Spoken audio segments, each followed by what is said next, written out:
Okay, I have a few questions of my own to start off with.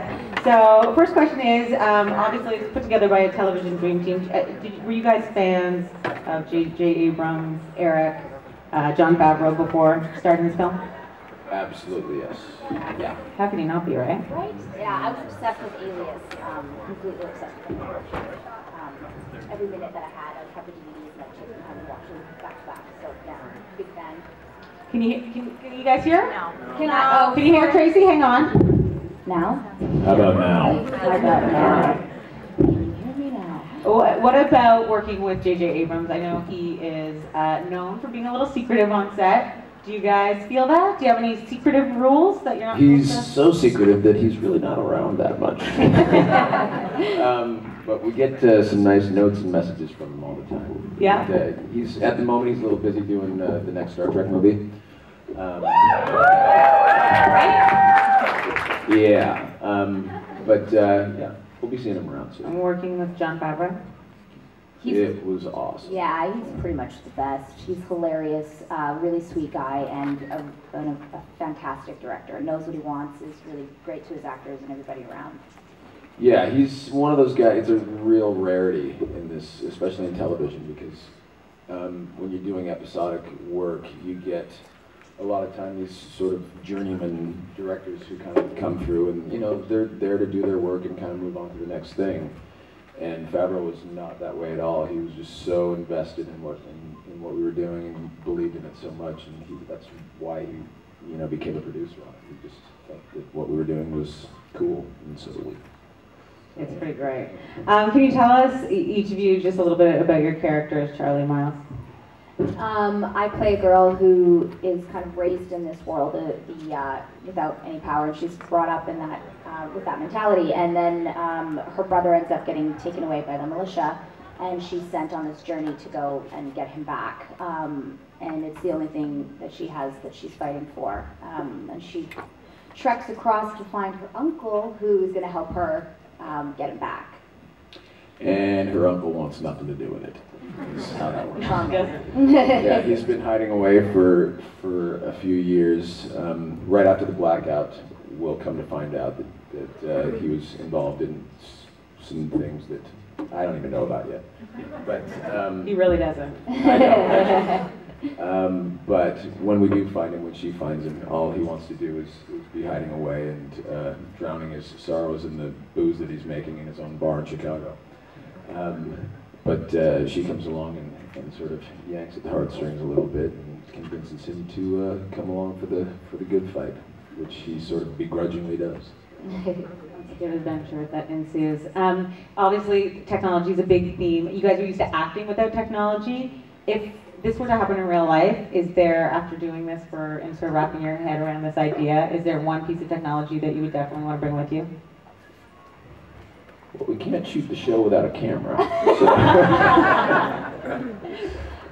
Like what piece of technology did we miss? Like, what would you miss the most after acting as you, Tracy? What would you miss the most? I mean, my answer's so boring. It's my cell phone, because I call home all the time. Being that we're traveling around all the time, I'm constantly calling my folks and my brothers and my loved ones, and so being without my cell phone would suck. Yeah, I could live without a cell phone or a computer, but you take away my recorded music and, to be honest, my television, I'm going to be lost. Those are my best friends. I'd be lost without that. Okay, I know you guys can't tell us very much, but is there anything that you can tell us about the No. Nothing? Well, we could tell you how the power goes out. Just kidding. No, we can't do that. Totally can't do that.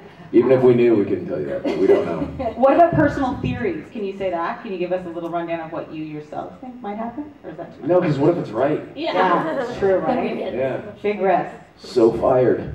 Yeah.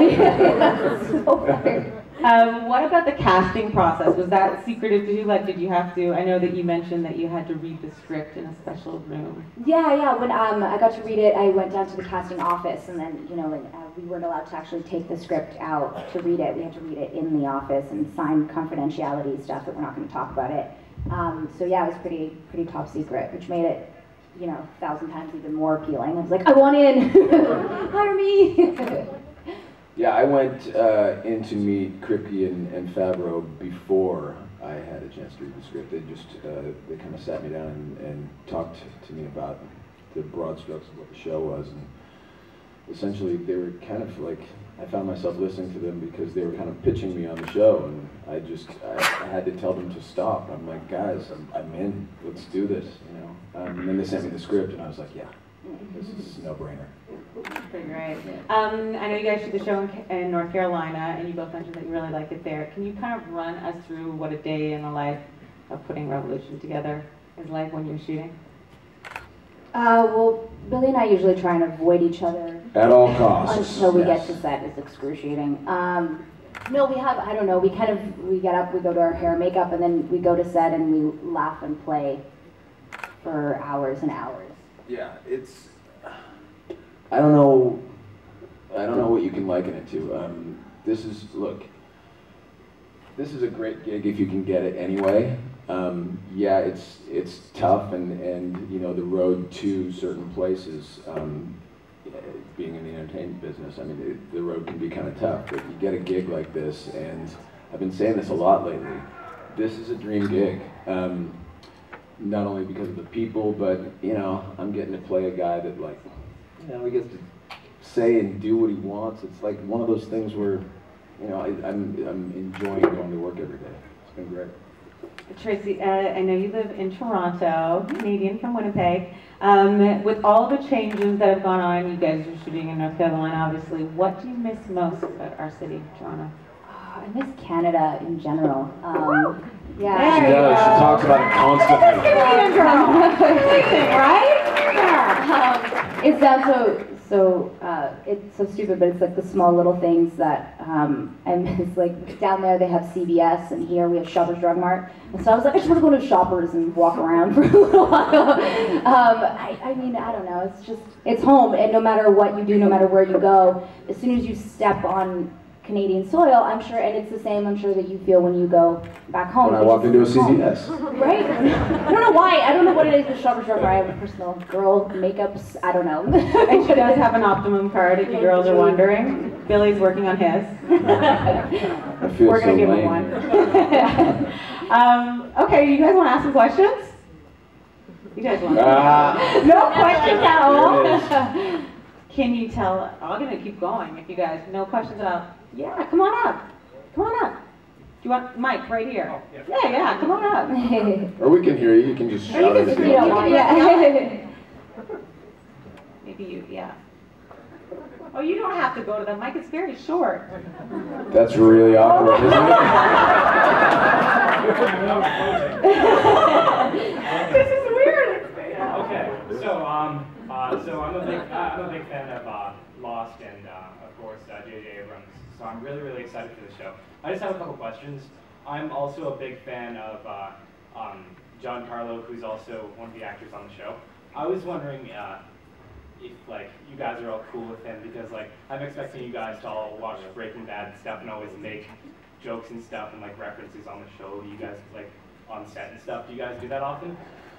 Well, neither one of us has seen much of Breaking Bad. I know. It hurts us too, because we hear people talking about it all the time. What I can tell you about us and Giancarlo, though, is that he's literally one of the sweetest people that walks the face of the earth. He's just a really genuine, sweet guy. Not at all like the characters he plays. And we've loved having him around. Yeah, he's great. He's really fantastic, and everybody that he meets, all his fans all around, like, and he's so appreciative of the love and attention that he's getting from the show, and everybody's been so kind to him, and all he talks about is he's like, it's love, it's all love. Dude he walks through the airport like he knows everybody. It's crazy. Yeah. He's like, hey, he's like, yeah, what's up? Yeah, it's great, and he's wonderful, really wonderful guy. What shows are you guys into right now? I am actually watching Lost right now, and it's really great. Yeah, so good. I got into American Horror Story last season, actually. FX Canada show right there, one of my favorites. Really? Yeah. I thought that was kind of genius. I dig what they're doing, and now this season, I guess they're switching up the entire cast. And it's cool, right? Yeah, it's a cool concept, yeah. questions. You had a question in the back. Yeah. You can shout if we can. Come on up. The mic's taller.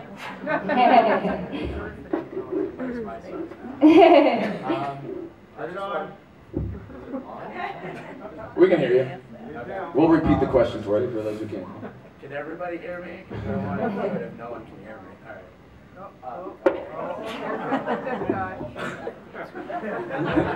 Oh, wow. That had a little bit of tune in it, didn't it?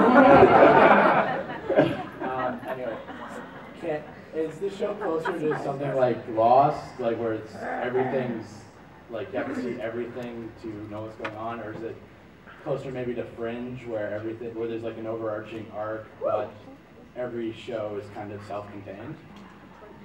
I think this show is a little bit more user-friendly. So like, if I miss a couple episodes, I'm not gonna. Yeah, as a matter of fact, I mean, stuff, it's framed in the sort of overall mystery, but really what's happening every day is the drama and the quest. And in terms of stuff happening and questions getting answered and stuff like that, things they'll turn around very quickly. They'll roll into other questions, but they'll turn around very quickly. And if you come in, episode 3 or 4 or something, I'm not done yet. Where are you going? I'm kidding. The answer is yeah. It's not Lost. Okay, cool. I should have just said that. Alright, as everyone can hear me? Everyone good? Alright, as we know, J.J. Abrams likes to sneak things in from his previous work into shows or movies. Star Trek, for example, the slush-o drink was, subtly put in. Anything we can keep our eyes open for? Well, I don't really, I mean, I haven't, Without he like might a- pop some in, but I haven't, maybe. Yeah, I don't know. Maybe. Yeah. I don't really. Maybe it's so subliminal and hidden that we don't even know about it. Yeah. Yeah. There were some airplane crashes. Get up here. There might be a few, shots that have some, blurry framework sparkle in them. I don't know. There might be. There's a few maybe lost music moments in last night's screen. Like all of a sudden I felt like, did you guys hear that a little bit? The music coming in, it was a little lost. Actually, another thing. I'm not sure if it was just the sound in the room, but just some of the audio seems a little off. So like during the fight scenes, I don't know, something with the sound editing. Was that the final cut? That's probably my fault. I did the sound editing. No offense on your work. Was that the final cut of the It might have been episode? just a technical It's probably thing because yeah. We've seen it. It's perfect. Amazing, flawless. Compared to the trailer. Yeah. Well, the trailer did definitely have a few technical issues. Let's just clarify that right now. Thanks. Thank you. Thank you. Mhm. Hi. Hi. Hi. I'm short, so. Welcome. I'm so glad you guys are here. Thank you. How great is it that these guys are here? It's amazing. Thank you so much for coming to Fan Expo. Like many of us, maybe I was watching the Olympics hardcore, and I watched NBC too, and the previews of Revolution, I think, was on like every time, so I was just so pumped, I couldn't wait to, I just can't wait to watch the show. Thank you. My question is, I love the industry. I'd love to get into it someday. I love to entertain. I'm a singer with my twin brother. He's gonna ask questions too later on. But I was just wondering if Really? Sing us something. Just kidding. I love it. But I was just wondering if there are any roles that you guys auditioned for. You probably have auditioned for a lot, but just some memorable ones that you really wanted that you didn't get.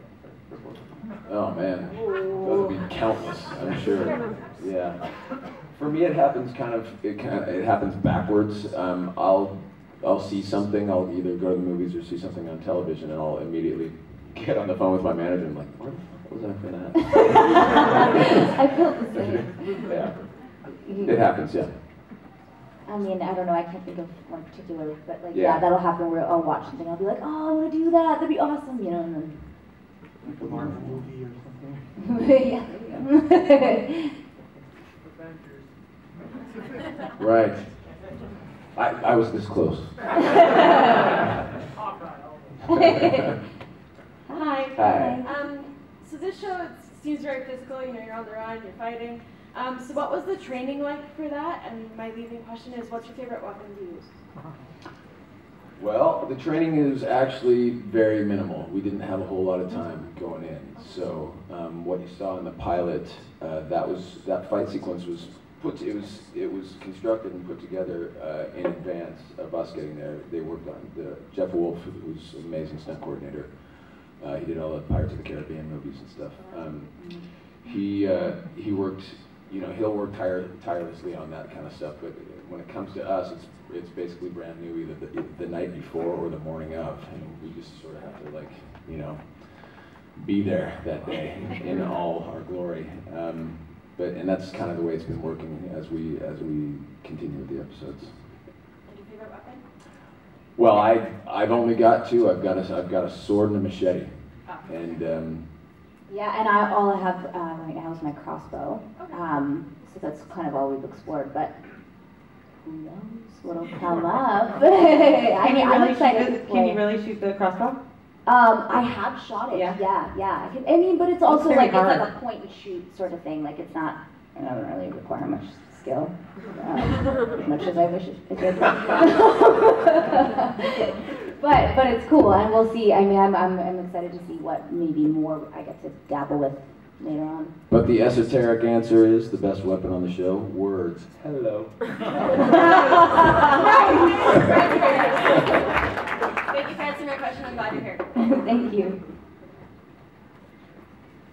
How you doing? Hi. I was wondering if J.J. Abrams is working on a sequel to, if you might know if he's working on a sequel to Cloverfield. I don't think that we would know that, but let's call him. Should we just call him? How much do you guys want him to really do that? You really do, I can tell. No idea. Yeah, I don't have a clue. But I like it too. But they're so secretive, there's no way they could tell us even if they did. It's all Christmas. J.J. Abrams is actually a robot. He doesn't really exist. That was funny. Makes some pretty sweet movies. Pardon? Makes some pretty sweet movies. He does, I agree. Definitely. Thank you. Thanks. Okay. Hi. Hi. I was just wondering, what is it like to sort of act in the situation of a post-apocalyptic sort of no technology world when our whole world is sort of so soaked in technology completely? What's it like to sort of conceptualize that kind of world in your mind? You didn't have to act it out. Sorry. What's what? Yeah. Somebody just got killed. I think they make it very, I mean, our set decorators and everything make it create such an amazing atmosphere that when we're jumping onto set, you really kind of fall into what's going on. And then, I mean, you just need a little imagination, you know? That's what I mean, and I think you too, you just kind of let go of the notion of the world that we are living in and jump into what this world is and what it would be like. Which is really fun to do if you can like kind of let go of all the rest of the stuff that goes along with it and really just like allow your imagination to jump into the whole story, and they help us along very well. Yeah, and it's a question that does come up a lot on set. We do have a lot of discussions about it, and that sort of feeds our imagination. But when forms of that question have been asked before, it always makes me think of like, wow, if I was a method actor, this would be impossible, you know? And it would be, yeah, it'd be certainly a challenge for anybody who does work like that. Thankfully, I don't. I make it up as I go along, so it's instinct and imagination. Thanks. Thank you. Hi there. Hi. My name's Aryan. It's really nice that you guys are here. Thank you. You're nice to be here. I'm really excited about the show, and like my brother has seen the trailers, it's just amazing. I just wanted to know, when you're in a show, you form bonds and you become almost like a family, and you know there's different jokes and things that happen, and bloopers and funny moments. I just wanted to know, just from the top of your heads, what kind of funny things have happened during the tapings of the show that you can remember? Tracy has a tendency to fall. I fall a lot. Really, yeah, that's probably. We have to make fun of her for something. You know what I mean? Wow, that hit really weirdly. Sorry. It's mostly because in television you're presented with a script and then there's rewrites every day, so the words get changed up and really you're kind of, every morning it's a new thing that you're looking at. And so when words go badly, that's the funniest stuff. And the only thing that comes to mind was when I suddenly became from the hood the other day. What did you say? I don't know, we were talking about something, blah, blah, blah, and I'm like, oh, really? What it's about? That's not how the words go. Yeah, that's my only example. It's lame, but there it is. We do have a lot of fun though. There's constant laughing and we tease each other all the time. If anyone screws up in any way, whether it be falling or you trip up on your line or whatever, yeah, like, we're no all mercy on it. There's no mercy. You just get made fun of constantly, which is what makes it fun, you know? Thank you. You're welcome. Hello. Hi. Hello. I was just wondering, because there's this rising issue, like there's all this secrecy going on, especially with the show and the making of it. So I was wondering, what were some of the challenges dealing with the fact, like, it was supposed to be kept like quiet and secret the whole way through, instead of like sort of slowly releasing all the details?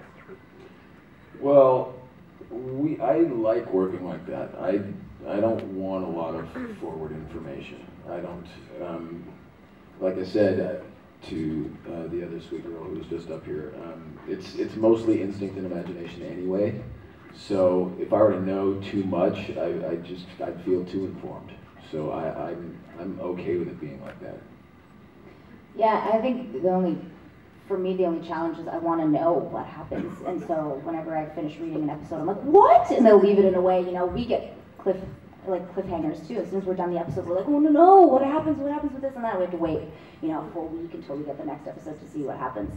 So, but it's not a challenge as much as it's like, as an audience member reading it and about to perform it, I get very excited to see what happens next, so. Thank you. You're welcome. Hi. Hi. I have a question for both of you guys.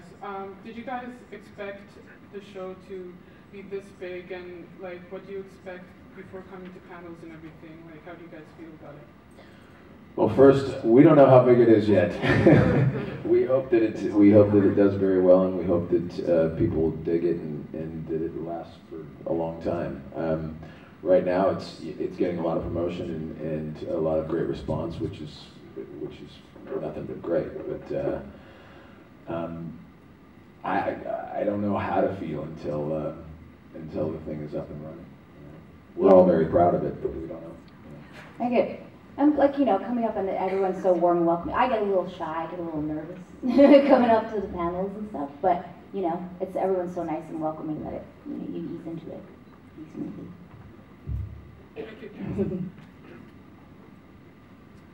Hello. Hi. Hi. Just a question in terms of general storytelling. Like things like from either in the beginning or in the middle or in the end. There are some things like some content or themes that just don't they're convoluted at times or just don't sink in or gel into audiences. So I was wondering, do you believe that creators should stand by their storytelling, or should they kind of add in things here and there or change it? What do you mean stand by it? Like just don't fix it up at all.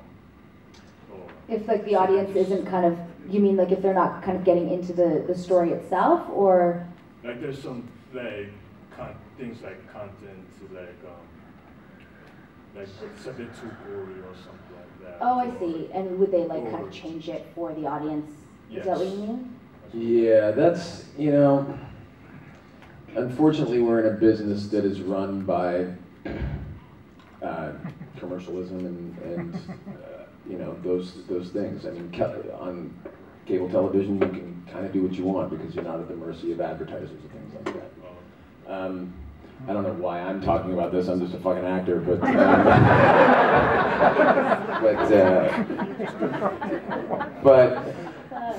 yeah. If the question is it the responsibility of the writer to stick to his guns no matter what? No, not really. I mean, everybody's got to play the game to some extent. We all have to compromise whether we know it or not. And if you want to get your story out there and want your show to be seen, then there's certain compromises you're going to have to make. Okay. Oh, well, I can't follow that answer. Can I say ditto? Yeah. I mean, yeah, I mean, definitely. I don't know how to phrase it better than Billy did. I'll let Billy answer a lot of our questions. It's one. One more? We can keep going, right? Yeah, yeah. Come on now. Hi. Thanks for coming. Thank you. I just had one question for Billy, sort of like a character insight sort of question. At the end of the episode yesterday, it seems like your character and Monroe, I'm not sure if they're buddies, but they knew each other, right? And the fact that he's sort of taking over and is not very a nice guy, and I know at the beginning you sort of had to hide for safety, but now that you're involved, is your character sort of like badass, no taking no kind of nonsense, that you think you kind of really want to go after him to like kind of correct all the wrongdoings? Well, there's a whole deep history there between those two characters. I can tell you that. I mean, they came up together in the Marines, and what happened immediately following the blackout is what we'll explore through the flashbacks in the show. But I myself don't know much of the story right now. I mean, it's going to be revealed to me as we read episodes, and it's going to be almost the same time as the viewers of the show will see it. So I don't know that much, to be honest.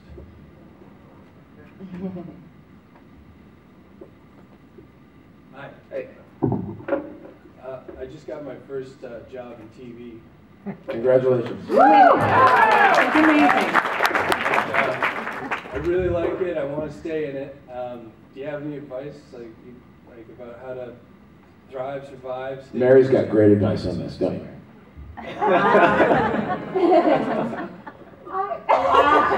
I think maybe, well, it's a lot of work. So if you're up for the work, I think you can do it. I don't know. Is that? It is. It's a lot of work, but you love it. It becomes natural, and I think you sort of an actor once told me the business kind of picks you. So I don't know. That's definitely true. Yeah.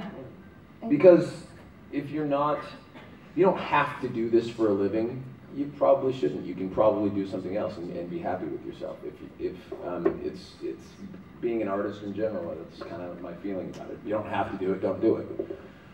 But if you do, you bet you're in for the long haul, and you're going to get the shit beat out of you a lot. Am I cursing a lot today?